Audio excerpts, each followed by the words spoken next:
Hello and welcome to Verdictum.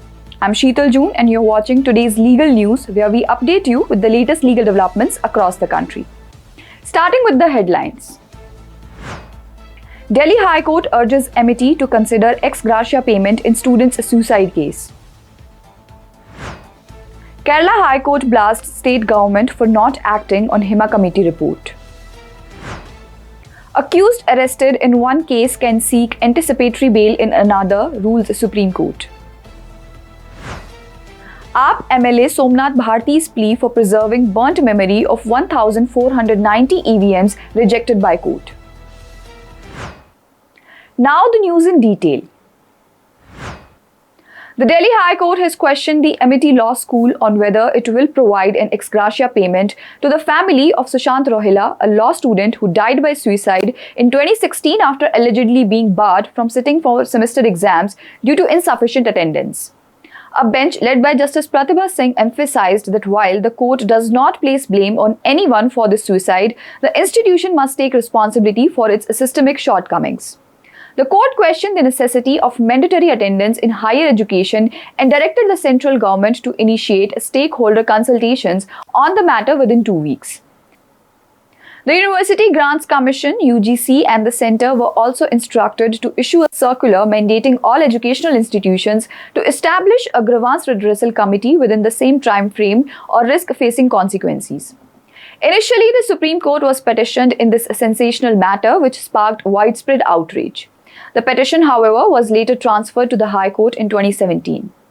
Counsel representing Amity defended the institution, claiming that Rohila's note did not implicate the administration.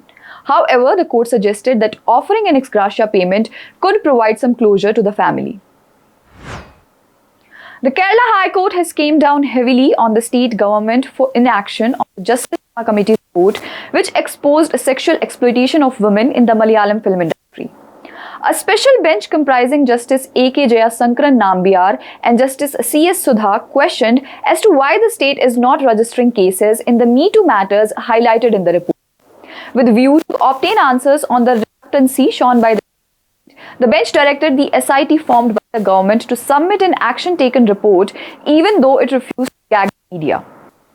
Noting that the report was submitted to the government way back in 2019, the court said, "We are primarily concerned with inaction of the state, including not registering FIRs. You have done nothing in 4 years except sit on the report," the court said. The court further said that the silence was not an option for the government and emphasized that biases and discrimination against women must change. In a significant verdict, the Supreme Court has ruled that an accused already in custody for one case can apply for anticipatory bail in connection with another case. A bench led by Chief Justice of India D.Y. Chandrachud and also comprising of Justice J.B. Pardiwala and Justice Manoj Mishra clarified that there is no prohibition in the Criminal Procedure Code, CRPC or other statutes against a session court or high court considering anticipatory bail applications while the accused is already detained for a different offence. Justice Pardiwala stated that anticipatory bail is available if the accused faces the threat of arrest in a separate case, asserting that this right is protected under Section 438 of the CRPC. The top court also ruled that if anticipatory bail is granted for a subsequent case, the police cannot request remand for that case. Conversely, if remand is granted before anticipatory bail is obtained, the accused cannot later seek anticipatory bail for that case. The decision is significant as it provides clarity on the implication of anticipatory bail provisions and reinforces the procedural right of the accused. It also settles the position of law on the subject as different high courts were coming out with different viewpoints on the same.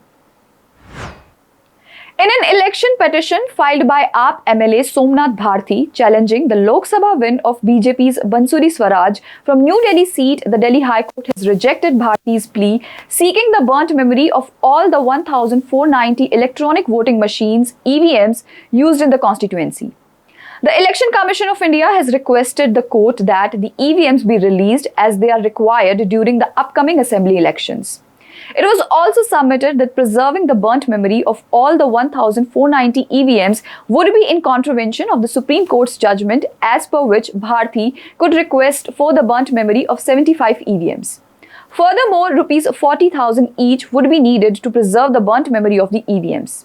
The single-judge bench of Justice Manmeet Preetham Singh Arora held that it was never Bharti's intention to seek verification of the 1,490 EVMs, and the request for the burnt memory raised for the first time at the hearing held on 27/8/2024 was a knee-jerk reaction to the prayers of ECI seeking a clarification to reuse the EVMs.